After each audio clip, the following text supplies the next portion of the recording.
Good afternoon, I'm Patrick Damore, PGA Professional here at Patrick Damore Golf Instruction. Today, folks, you're in luck. I'm gonna go over a topic that many golfers suffer from, have suffered from, and will suffer from in the future. It's called the shank. The low right shot, screaming right out of bounds, into ponds, into bunkers, into trees, what have you, for us right-handed golfers. It's something you really can't recover from. If you do, you've been very fortunate. But once you get these so-called shots, it's tough to get rid of. And I do have a lot of students come to me to help them with shanking, or stopping the shank, obviously. I'm pretty adept at stopping the shank. I do offer 2 drills with my students. For about 40 minutes, I do drill work on how to stop this move, the shank. Before we do this, so we have to understand what the shank is. Once we understand what the shank is, we can implement drills and exercises and repetition to counteract that move. Long story short, first of all, what is a shank? I will tell you right now, the shank does not leave the toe of the club face. Absolutely not. Most of your mid-hit and high handicappers think it leaves the toe of the club face. It does not. The golf ball will not leave the toe of the club face. It leaves the hosel. When you shank the golf ball, you're hitting the ball right off the hosel of the club head. Simple as that. That's what causes that low right shot for us right-handed golfers. It comes right off the hosel. Now, why do we do that? There's certain attributes of the shank that I've seen over the years that people suffer from. When they're shanking the ball, they usually have a combination of these or all of these in their golf swing. First and foremost, on the forward swing, the angle into the golf ball is too far from the inside. That's ingredient number 1 to shank the golf ball, folks. When you attack the ball too far from the inside, there's a good chance you're going to shank the golf ball. Now, that being said, most of us good golfers and professionals and tour professionals do attack the ball from the inside. That being said, the majority of the people I see shanking the ball aren't mid to high handicappers. They're good golfers. And that's true in my experience. The majority of the shank lessons I give are to good golfers. But that being said, that's one ingredient. Too far from the inside, basically you're driving that hosel right into the golf ball. Number 2, late release. Everyone is in love with distance. How do we get distance? The late release, or the deep lag. Again, good golfers suffer from this. They hold that angle to the last possible millisecond, then try to square up the club face. The problem with that is this. When we're holding on to that angle in this fashion and waiting for that last millisecond release, again, we don't have time to square up that club face. That means that hosel comes right into play. And again, there goes your shank. Today I'm going to show you 2 drills that I do for about 30 minutes with my students when they come to me when they shank. One drill is to get the club face square at impact. When we start shanking the golf ball, your immediate course of action is to stop swinging properly. When you hit a few laterals or hosels out to the right, you instantly go into freeze-up mode. You're afraid to swing the golf club because you're afraid to have another shank, and that perpetuates the whole cycle. What we need to do first and foremost is get this club face squaring up at impact, rolling shut in that fashion. That's going to help that club face square up. That's going to help us get that golf face right on the golf ball and not off the hosel. Okay? The second thing I get my students doing is changing their swing path on the forward swing. What I mean by that is this. Again, if we get that club up here and drop it way inside, too far from the inside, we're going to be tacking that ball too far from the inside, and instinctively that hosel is going to be going right at that golf ball. So what we need to do is change the path of the club head during the forward swing. And what I have my students do is I think circle, arc, on plane, not under plane. And I've got a drill for that I'm going to show you as well. I will tell you this. In my experience is teaching these people how not to shank the golf ball, again, too far from the inside, super late release. And the third attribute I do see is the downswing arc, or the forward swing arc, becomes way too narrow. Again, what I mean by that is this.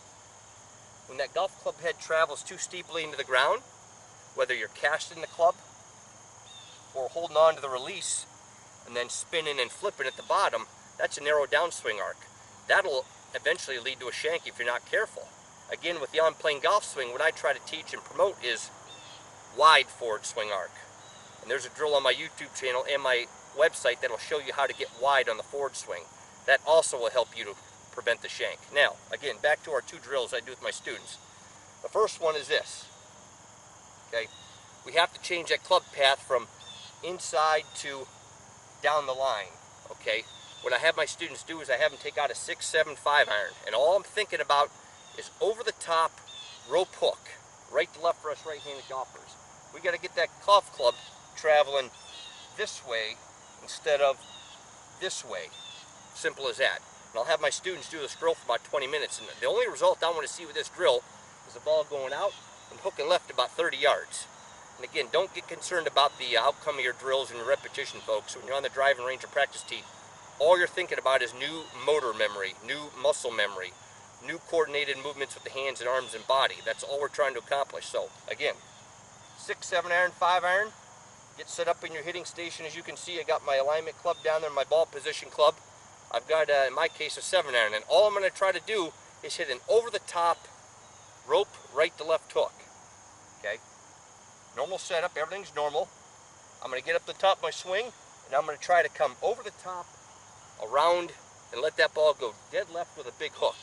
If I can do that, that's number one job of getting rid of the shank. Okay? Let me show you now. Big rope over the top hook. Back, around. And that ball's hooking about 20 yards. It started left and hooking about 20 yards. And that is ingredient number one to stop that shank. Number two is, we got to get this club face releasing at the ball in a timely fashion. Again, if we hold on to that release and hold on and hold on and hold on and hold on and then try to square it up at the last possible millisecond, we are susceptible to shanking the golf ball. It's that simple. So we got to get this club face squaring up to the ball in a more timely fashion instead of waiting super long into the forward swing, or worse yet, casting early. Okay? What we're going to do is teach you how to release the club a little bit earlier, and we do this with a drill as well. I take out a 6 iron, a 5 iron, a 7 iron. Again, I got my 7 iron, and it's my heel to toe anti-slice drill. I have it on my YouTube channel. I have it on my website, but I'm going to show it to you here in a nutshell really quick. Feet very close together, left heel to right toe. As you can see, I don't have a very wide stance at all. In fact, it's very narrow. It's going to promote a 3/4 swing. It's going to isolate the hips when I swing. Back, create the L. There's your loaded up release. Uncreate the L. That's how we release the club, folks. It's back, it's forward, it's release. Let that club head turn down and square up and hit hooks. That's going to help encourage you not to shank the golf ball. Let me show you from this angle now, folks. Again, left heel, right toe. That's how close I am to these feet. All I'm trying to do is set the hands and unset them, just like this, in that fashion. So the only result I'm going to see with this drill is a right to left hook. Again, don't get caught up in how good or bad you hit it, folks. It's only repetition, it's only drill work. All right, now, over the ball, left heel to right toe.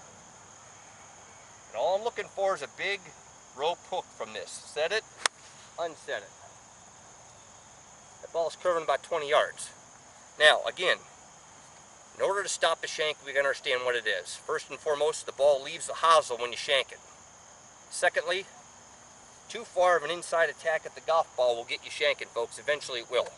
Number three, we have to release the club head in a more timely fashion on that forward swing.